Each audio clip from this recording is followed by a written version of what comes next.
আজকে মরলে কালকে 2 দিন, পরের দিন কেউ কাঁদবে না।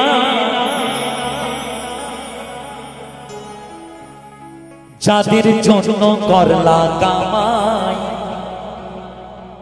মরলে তারা চিনবে না। থাকতে সময় করো,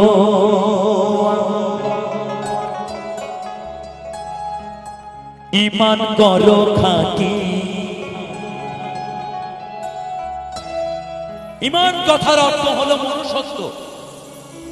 তোমার যদি মনুষ্যত্ব ঠিক না থাকে, তোমার ভাব না ঠিকঠাক থাকে, তাহলে সবকিছু বিফলে চলে যাবে। তাই মহাজন বলতে চাইছেন, আমি একজন হিন্দু, যেদিন আমার এই দেহটা শ্মশানে পুড়ে ছাই হয়ে যাবে, সেদিন আমার এই দেহটা শ্মশানে পুড়ে ধূলিকণা হয়ে মাটির সাথে মিশে যাবে। আমি একজন মুসলমান, যেদিন আমার এই দেহটা কবরে চলে যাবে, সেদিন আমার এই দেহটা মাটি হয়ে যাবে।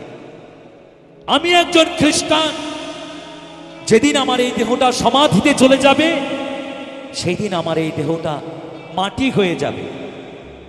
তাই মহাজন বলছেন, কে বা কার আর কে বা তোমার? রঙ্গমঞ্চে এসেছি শুধুমাত্র অভিনয় করতে, যাত্রা করতে। ভিসা আমার শেষ, আমাকে পাড়ি দিতে হবে ওপারে। তাই গানের ভাষায় বলছেন,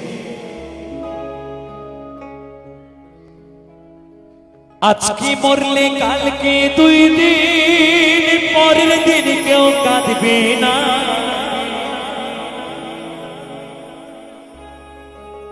আজকে মরলে কালকে 2 দিন, পরের দিন কেউ কাঁদবে না। যাদের জন্য করলা কামাই, মরলে তারা চিনবে না। থাকতে সময় করো,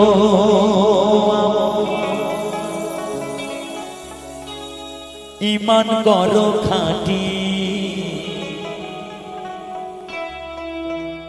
থাকতে সময় করো,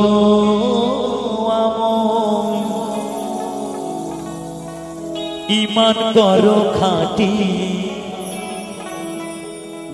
তোমার আমার শেষ ঠিকানা 3.5 হাত মাটি।